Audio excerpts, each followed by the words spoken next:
Grabe guys, nag-comment na naman sa akin si Bini Mika. Ito yung sabi niya, boy skincare, try mo naman yung fried chicken sa 7-Eleven at yung mga pagkain doon, masarap yun.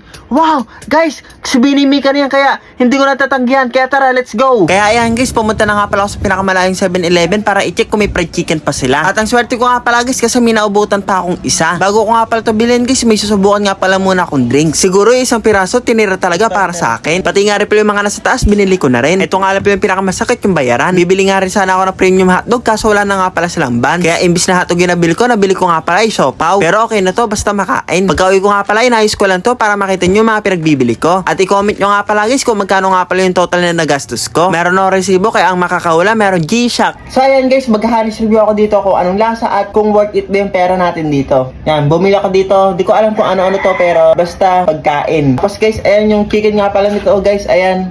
Ganito, okay na rin, decente naman. Bumili pa ako ng isang gravy. Hindi ko alam na automatic pala na may kasama talaga. Akala ko guys, pa isa-isa lang yung bili. Ano pala siya, bundle. Ayun, shoutout kay Bini Mika. Nagawa ko na yung request mo, titikman ko na tong chicken. Hanis review ko.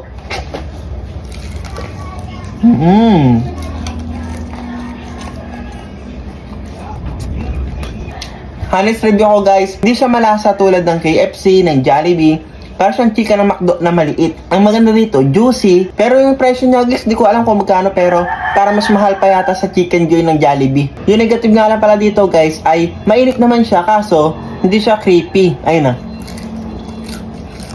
Hindi siya creepy tulad ng mga nabibili natin sa fast food.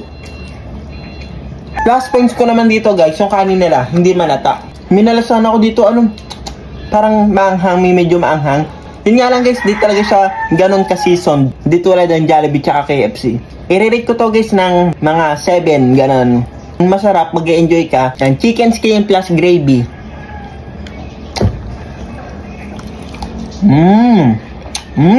Masarap yung gravy nila guys ha. Wow. Bumawi sila sa gravy. Yung gravy niya guys ay mas masarap sa McDo, sa KFC, sa Jollibee. Yun. Plus points dito guys sa gravy.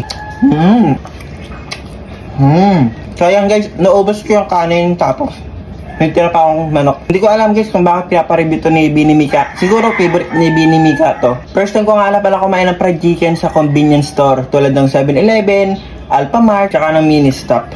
Sinabi nga rin pala ni Bini Mika na kumain nga rin pala ako doon ng mga pagkain. Kaya ayan, bumili din ako nito. Pa-comment kung ano itong red.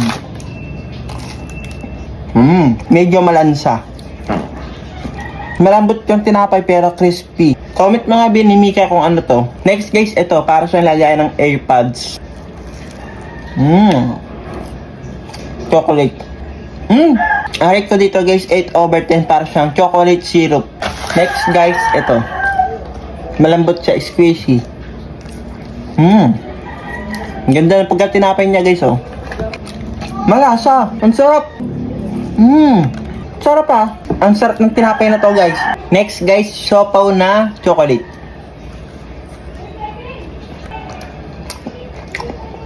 Lambot niya guys.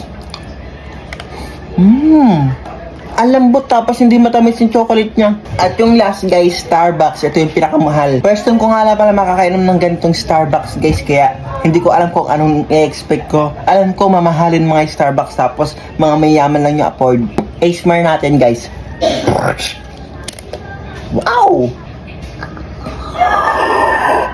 Ang tapang ng kape. Grabe guys, ang sarap ng frappuccino ng Starbucks. 10/10 worth it yung 100 pesos ko. So ito na nga pala Bini Mika, nagawa ko na nga pala yung challenge mo. Sana makita na kita sa personal kasi fan na fan kita.